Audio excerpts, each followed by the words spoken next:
Like કરજો, share કરજો, subscribe કરજો. નાના બાળકોને ખાસ બતાવજો. મારી નમ્ર વિનંતી છે. મોટા નાના બધા મળીને જોજો. ને બધાને નવા વર્ષના જય શ્રી કૃષ્ણ, જય માતાજી. એ રામ રાખે તેમ રહીએ ઓછાવતી, રામ રાખે તેમ રહીએ, એ રામ રાખે તેમ રહીએ ઓછાવતી, રામ રાખે તેમ રહીએ, એ ચિઠ્ઠીના સાકર છીએ ઓછાવતી, રામ રાખે તેમ રહીએ. આપણે આવ્યા છીએ 21મા અધ્યાયનો બીજો ભાગ. અને પેલા આપણે ગણપતિ ગજાનંદ દાદા, હે ગણપતિ દેવ ગજાનંદ દાદા અમારી રક્ષા કરજો.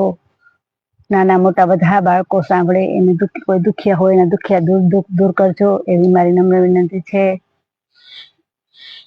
અને બીમાર લોકોને તમે ખાસ ને ખાસ બતાવજો. લાઈક કરજો, શેર કરજો, સબસ્ક્રાઈબ કરજો.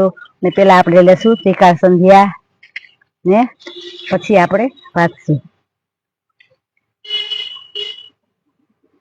कराग्रे वसते लक्ष्मी, करमूले सरस्वती, करमध्ये गोविंदं प्रभाते करदर्शन, समुद्रवसने देवी पर्वतस्तन मंडले, विष्णुपत्नी नमस्तुभ्यं पादस्पर्श समस्वन, वसुदेवस्तं देवं कंसचारुणमर्दन, देवकी परमानंदं कृष्णं वंदे जगद्गुरु. આ છે ભોજન કરતી વખતેનો શ્લોક છે. એ બાળકોને ભોજન કરતા વખતે બોલાવાનો.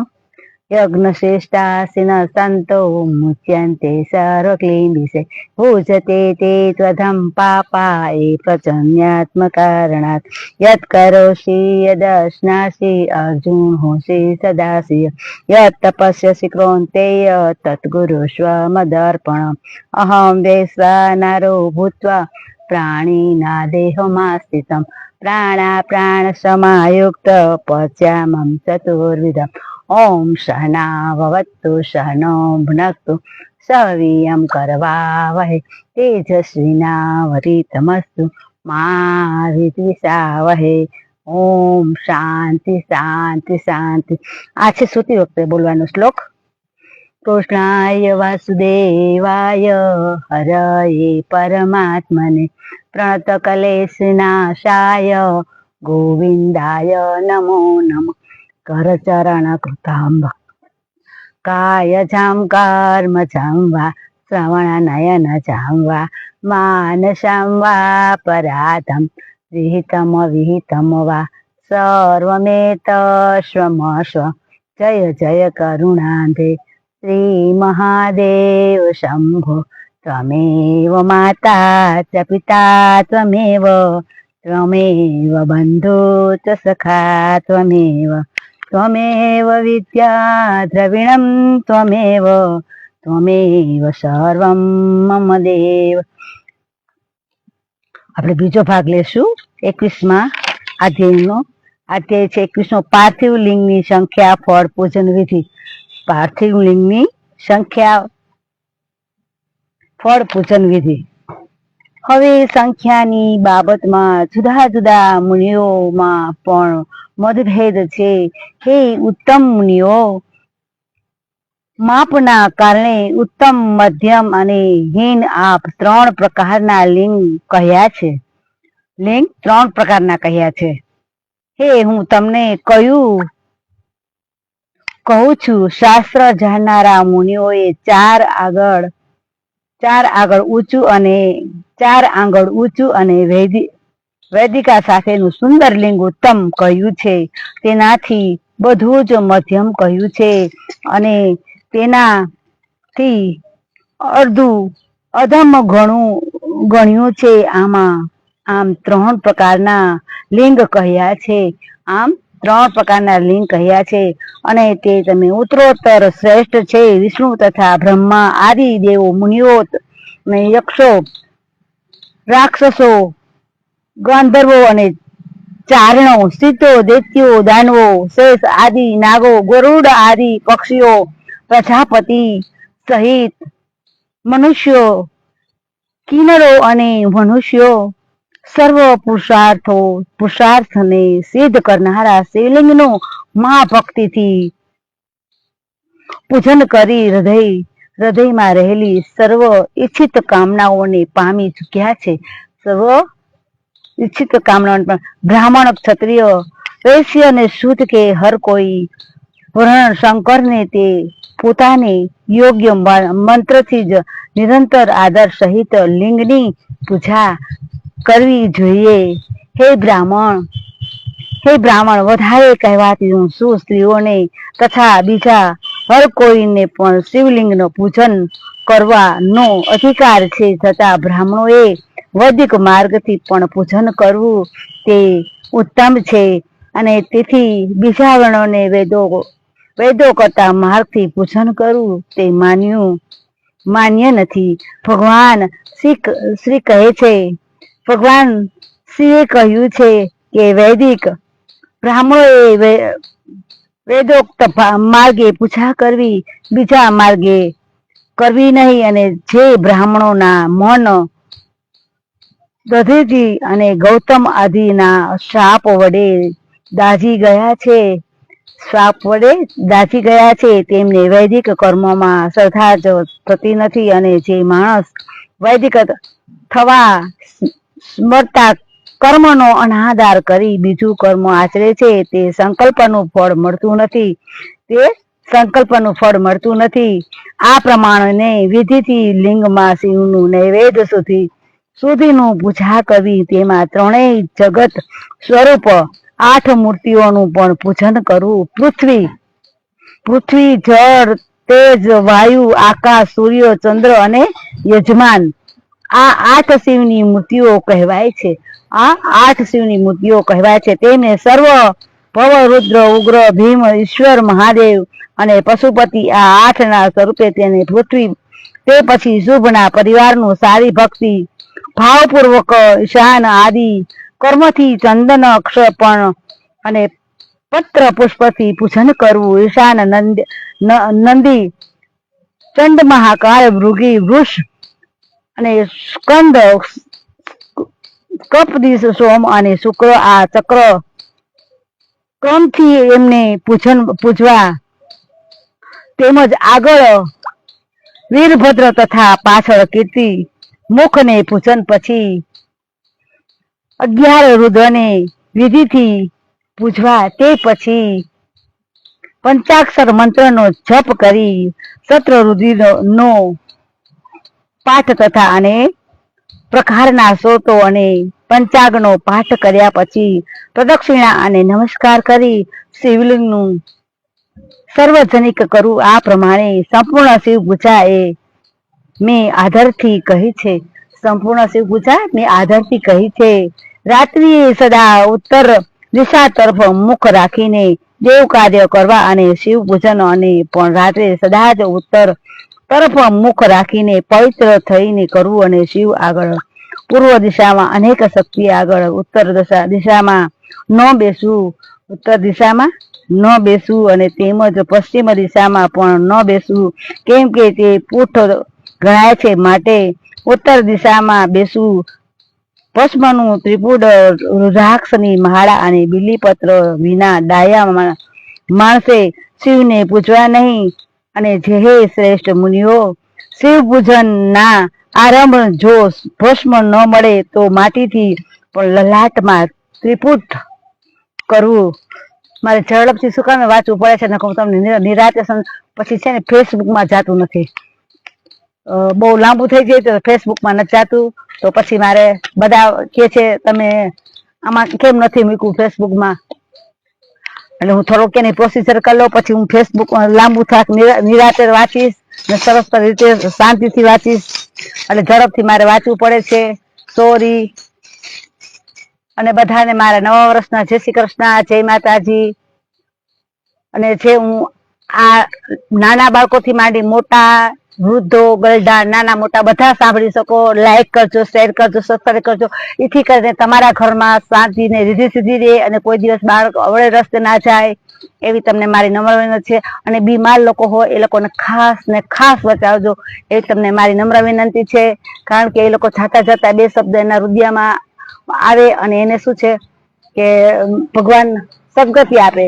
જો બીમાર હોય તો એ લોકો દર્દ હોય તો આપણે એનું દર્દ તો લઈ શકવાના નથી, કે આપણે એનું દુઃખ નથી લઈ શકવાના, તો ભગવાન એના આત્માને સદગતિ આપે. જો એને કષ્ટી પડે ને આપણે જોવું અને એને પીલાવું, એના કરતા એને કષ્ટી પડે તો એ બિચારું એમ થાય કે ના જાતા જાતા બે ભગવાન ના. તો આપણે 21 આજે પૂરો કર્યો છે, કાલે 22 આવશું.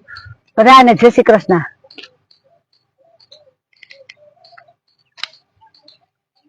મારે ઝડપથી વાંચવો પડે, પછી ઓમાં જાતો નથી એટલે ફેસબુકમાં પેલા.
લીમી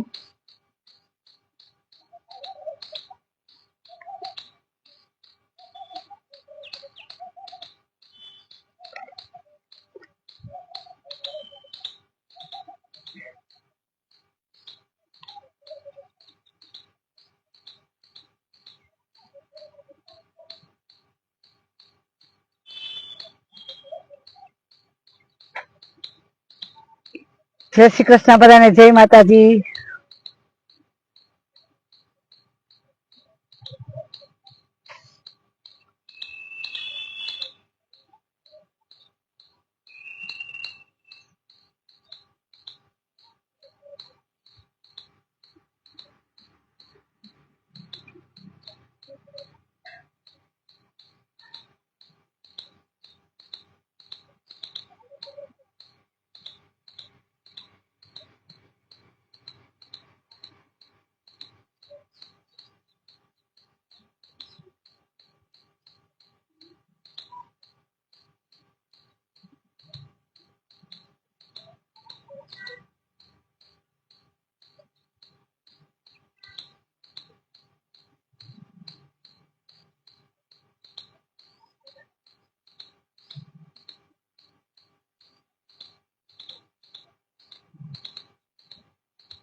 માત્ર ભૂલાઈ ગઈ છે.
વહી ગયું શું કરવું હવે?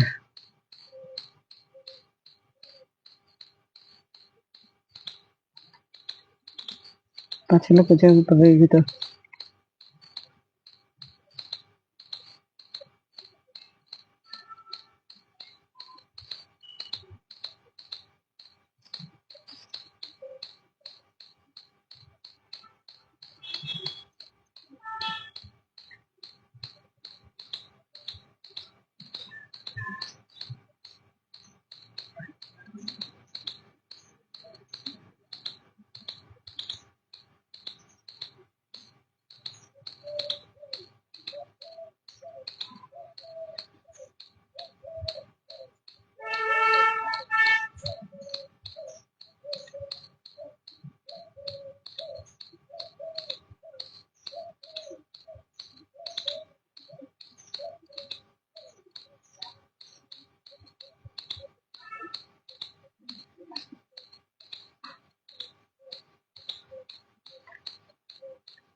જય શ્રી કૃષ્ણ બધાને, જય માતાજી.